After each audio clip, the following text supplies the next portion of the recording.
আমাদের নীতিগতভাবে অবস্থান ছিল যে আমরা কাউকে আর ঢুকতে দেব না।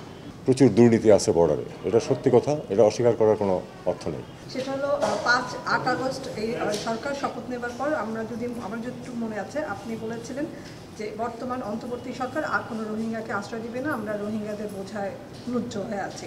2 মাসে 60,000 রোহিঙ্গা অনুপ্রবেশ করছে, এই সংখ্যা পররাষ্ট্র মন্ত্রণালয় থেকে দেওয়া হচ্ছে। প্রধান উপদেষ্টার ডিএইটে যে বক্তব্য দিয়েছেন সেখানে বলা হচ্ছে 80,000 রোহিঙ্গা গত 2 মাসে এসেছে। তথ্যের কিছুটা ঘাটতি, সেই তথ্য কাদেরটা সঠিক? আর 2 মাসে 60,000 রোহিঙ্গা বাংলাদেশে অনুপ্রবেশ করেছে, আমরা কি তাহলে রোহিঙ্গাদের আশ্রয় দিচ্ছি? যদিও মুখে বলছি যে আমরা আশ্রয় দিচ্ছি না, কিন্তু আসলে এন্ড অফ দ্য ডে আমরা আশ্রয় দিচ্ছি।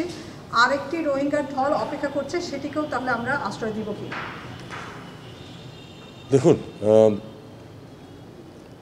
আমাদের নীতিগতভাবে অবস্থান ছিল যে আমরা কাউকে আর ঢুকতে দেব না, কিন্তু পরিস্থিতি কখনো কখনো এমন দাঁড়ায় যে আপনাদের কিছু করার থাকে না। সেরকম পরিস্থিতিতে আমরা এই 60,000কে ঢুকতে দিয়েছি। ফর্মালি যে দিয়েছি তাও না, তারা বিভিন্ন পথে ঢুকে গেছেন। এবং আরেকটি কথা আমাদেরকে মনে রাখতে হবে যে প্রচুর দুর্নীতি আছে বর্ডারে, এটা সত্যি কথা, এটা অস্বীকার করার কোনো অর্থ নেই। দুর্নীতির মাধ্যমে প্রচুর ঢুকে যাচ্ছে, নৌকা দিয়ে ঢুকছে। ব্যাপারটা হলো যে একটা শুধু বর্ডার দিয়ে যে ঢুকছে তা তো না, বিভিন্ন জায়গা দিয়ে ঢুকে যাচ্ছে। এটাকে আটকানো খুব কঠিন হয়েছে। তবে আমি এখনও মনে করি না যে আরেকটা ঢল যেটা সেরকম কিছু একটা আসবে। যদিও অনেকে এরকম আশঙ্কা করছেন, আশঙ্কাটা আমাদের আছে, কিন্তু আমাদের সেই ঢলকে ঠেকানোর ব্যবস্থা করতে হবে আমাদেরকে আন্তর্জাতিক সম্প্রদায়ের সাথে। স্যার, আপনি বাংলাদেশের পক্ষ থেকে অশনি সংকেতের কথা, অশনি সংকেত আমি যেটা মিন করেছি সেটা হলো যে না, অশনি সংকেত আমি শুধু ওই জিনিসটা মিন করেছি যে তাদের যে ডেমোগ্রাফিক প্যাটার্ন, যেটা যাদের যে এই অল্প বয়সের মানুষজন যারা খুব বয়স্ক তারা হয়তো এই পরিস্থিতি মেনে নিয়ে চুপ করে থাকবে। কিন্তু আমার আশঙ্কা, এবং যে আশঙ্কাটা আমি সেখানে ব্যক্ত করে এসেছি, সেটা হলো যে আজকে থেকে 5 বছর পরের কথা যদি চিন্তা করা হয়, তখন দেখা যাবে কি 20 বা তার আশেপাশে বয়সের একটা বিরাট সংখ্যক তরুণ আছে এবং যাদের সামনে কোনো আশা নাই। কাজে তারা তখন ডেসপারেট হবে এবং সেটা কারোর জন্যই ভালো হবে না।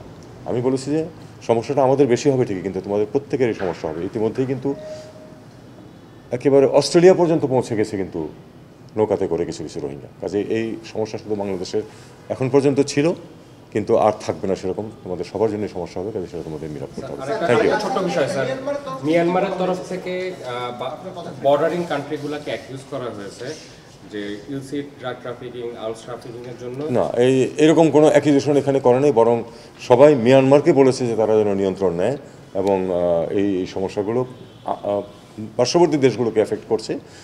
চীন অনেকটা থেকে বেরিয়ে যেতে পেরেছে, তখন স্ক্যাম সেন্টারগুলি তারা ধ্বংস করে দিতে পেরেছে, কিন্তু সেই স্ক্যাম সেন্টারগুলি এখন প্রধানত লাওস এবং থাইল্যান্ডের সাথে যে বর্ডার সেই এলাকাতে গেছে এবং সেখানে কিছু কিন্তু বাঙালিও আটকা পড়ে আছে। তারা যে সবাই শুধু কিডন্যাপড হয়ে গেছে তা কিন্তু না, অনেকে স্বেচ্ছায় গেছে, লোভে পড়ে এবং গিয়ে সমস্যায় পড়ছে, এরকম আছে অনেক। মিয়ানমার পক্ষ থেকে শুধু আমাকে যখন কথা বলেছে তখন একটা কথা বলেছে যে নাগরিকত্ব অনেক দীর্ঘ ইস্যু, অনেক আলোচনার প্রশ্ন আছে। আমি বলছি আমি নাগরিকত্ব নিয়ে তোমার সাথে কথা বলছি না, কিন্তু আমার কথা হলো যে তাদেরকে অধিকার এবং নিরাপত্তার সাথে ফেরত যাওয়ার পরিবেশ সৃষ্টি করতে হবে। এটা তোমাদের দায়িত্ব এবং আমি আন্তর্জাতিক সম্প্রদায়কেও বলেছি, মানে অন্যান্য যারা ছিল, যে তোমাদের বিশেষ করে আসিয়ানের আমরা এ ব্যাপারে সহায়তা চেয়েছি। যে আসিয়ান কিন্তু পরের দিনই গতকাল কিন্তু মিট করেছে আসিয়ান আবার। তো বলেছি যে তোমাদেরকে এটা করতে হবে, কারণ তোমাদের সবার স্বার্থেই এই সমস্যার সমাধান প্রয়োজন। Thank you.